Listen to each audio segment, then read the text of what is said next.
That's a tricky one. The liar paradox. It's a real brain teaser.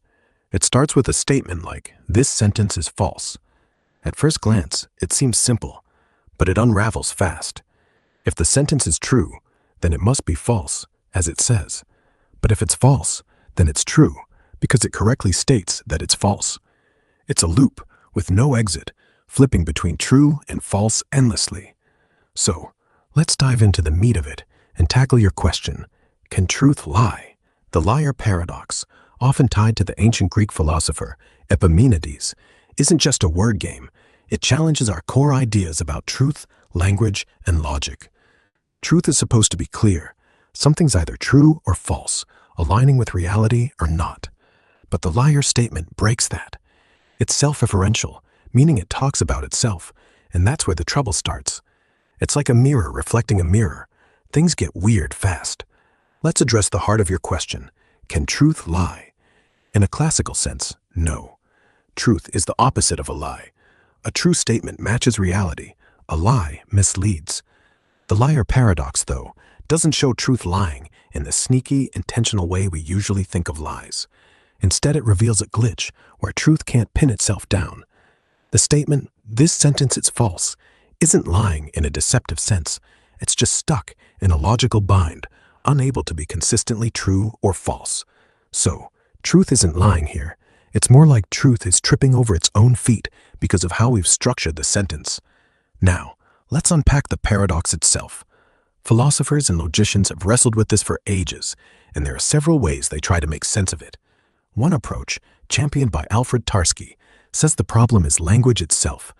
Tarski argued that a sentence can't talk about its own truth without causing chaos.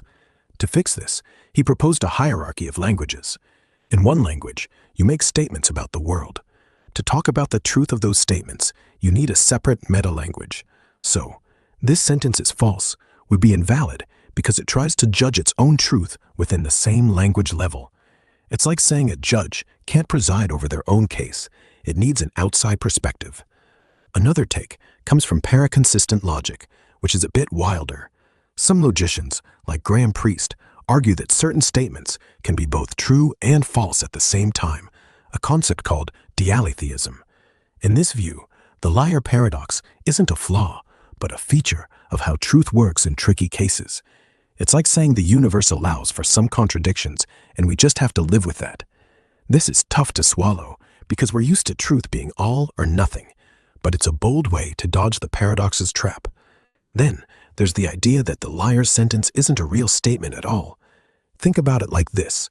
For a sentence to have a truth value, it needs to connect to some fact in the world. But "this sentence is false" doesn't point to anything concrete. It's just talking about itself. Some philosophers, like Saul Kripke, suggest these kinds of sentences are ungrounded. They're like a floating balloon, not tethered to any solid truth or falsehood. Kripke's theory of truth says these statements might just be neither true nor false, stuck in a kind of truth value gap. It's like saying, "The king of Narnia is bald." There's no king of Narnia, so the statement doesn't get off the ground. There's also a practical angle. The liar paradox isn't just a philosopher's puzzle. It shows up in math and computing. Take Gödel's incompleteness theorems, which shook up mathematics in the 1930s. Gödel used a version of the liar paradox to show that no formal system can prove all true statements within itself. It's like saying every rulebook has holes it can't patch. In computing, self-referential loops can crash programs, like a machine getting stuck on a command that says, "Do the opposite of what I say." The paradox reminds us that self-reference is a minefield. Another way to look at it is through time or context. Some thinkers suggest the liar's sentence's truth might depend on when you evaluate it. Imagine the statement oscillating. At one moment it's true, so it's false the next, and so on. This dynamic view tries to break the loop by saying truth isn't static in these cases. It's a bit like quantum physics, where things can be in multiple states until you pin them down. Why does this matter? The liar paradox forces us to rethink how we handle truth in language. If we can't trust simple statements to behave, how do we build reliable systems, whether in philosophy, law, or tech? It's also a humbling reminder that our tools for reasoning aren't perfect. Truth might not lie, but it can slip through our fingers when we get too clever with words. To wrap up, The liar paradox shows that truth doesn't lie in the human, deceptive sense, but it can get tangled in logical knots when language refers to itself. Whether you lean on Tarski's language hierarchy, embrace contradictions like dialetheism, or call the whole thing meaningless, the paradox keeps us on our toes. It's a warning that truth, as much as we chase it, can be slippery when we try to pin it down too tightly.